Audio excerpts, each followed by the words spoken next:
Hi guys! Welcome back to my YouTube channel. Yes! Andito na ulit ako guys. Sobrang na-miss ko kayo. Kamusta na kayong lahat?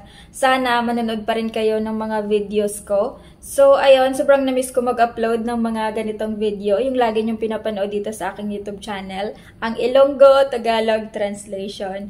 So, ayun guys. Magbibigay ako ng 11 na Ilonggo words and then i-translate ko siya into Tagalog. So, let's go! Yung mga ituturo ko sa inyo na Ilonggo words guys, yung mga lagi natin ginagamit na words araw-araw. So, number 1 is, bakit ka naiinis? And Ilonggo naman is, nga nainit ka? Pwede mo siya lagyan ng ya. Nga nainit kaya? Pwede mo rin siya lagyan ng how. Nga nainit kaya how? Medyo pagalit ba na pagkasabi? Nga nainit kaya how? Diba? Number 2, kunwari meron kang titingnan na bagay. Tapos sabihin mo, tingnan ko nga. And Ilonggo naman is, lantawon ko be. Lantawon ko be. Tingnan is, lantawon. And number 3 is, kunwari meron nagchichismis sa'yo na friend mo about sa ex mo. Tapos sinabi mo, wala na akong pakialam sa kanya. And Ilonggo naman is, wala nakulabot sa iya. Pwede mo lagyan ng ya. Wala nakulabot sa iya. Minsan may mga tunog pa kami na, wala nakulabot sa iya. Mga ganon. Walang pakialam is, wala labot. And number 4 is, hindi ka ba kinakabahan? In Ilonggo naman is, wala ka ginakulbaan. Kinakabahan is, nakulbaan. And number 5, kunwari merong item na binigay sa'yo. Tapos sinabi mo na, iwan mo na lang dyan. In Ilonggo naman is, ibilin lang da. Or, ibilin lang dira. Diba? Sobrang easy lang, guys. Number 6, kunwari, may kumakain, tapos hindi ka malang binigyan. Tapos, sinabi mo na, bigyan mo naman ako. In Ilonggo naman is, tagai man ko bi. Or, hatagi man ko bi. Tapos, pag sinabi mo naman, ang damot mo naman. In Ilonggo naman is, kadalok-dalok sa imo. Pag parang, parang nainis ka, kadalok-dalok sa imo ya. Pag, pwede mo rin lagyan ng ya at saka how. Kadalok-dalok sa imo ya how. Parang question na ang damot mo. Yung pagkasabi sa amin is, kadalok-dalok sa imo ya how. Medyo question ba? Madamot is dalok in Ilonggo. And number 7, kunwari lagi na kayo nag-aaway ng jowa mo. Tapos sinabi mo na, ang hirap mo na talaga intindihin. In Ilonggo naman is, kabudlay nagid bala sa imo intindihon. Pwede mo siya lagyan ng ya. Kabudlay nagid bala sa imo intindihon niya.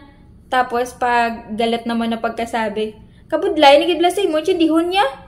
Parang ganon, parang pataas talaga yung tone, di ba? Kabudlay nagid sa imo intindihon niya. Parang ganon. Malambing pa rin ba yun? Di ba sabi nila pag Ilonggo daw malambing. So ang hirap is kabudlay. Intindihin is intindihon. So, ayun, gets nyo ba, guys? Madali lang yan. Number 8, kunwari, may sumigaw sa'yo. Ganon, tapos sinabi mo, bakit mo ako sinigawan? In Ilonggo naman is, nga agit singgitan mo ko. Paglagyan mo ng ya. Nga agit singgitan mo ko ya. Paggalit na pagkasabi. Nga agit singgitan mo ko ya. Ganon. Ano na yun? Away na yun.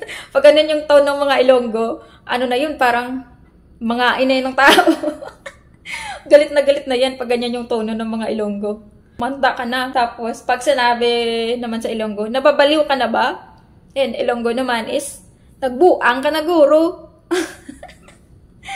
Nagbuang ka na guro ya. Pag galit na galit, nagbuang ka na guro ya. So, sinigawan is, ginsinggitan.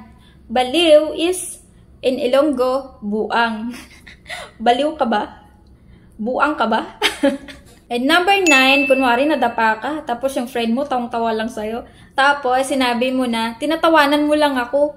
In Ilonggo naman is, ginakadlawan mo lang ko. So, tinatawanan is, in Ilonggo, ginakadlawan.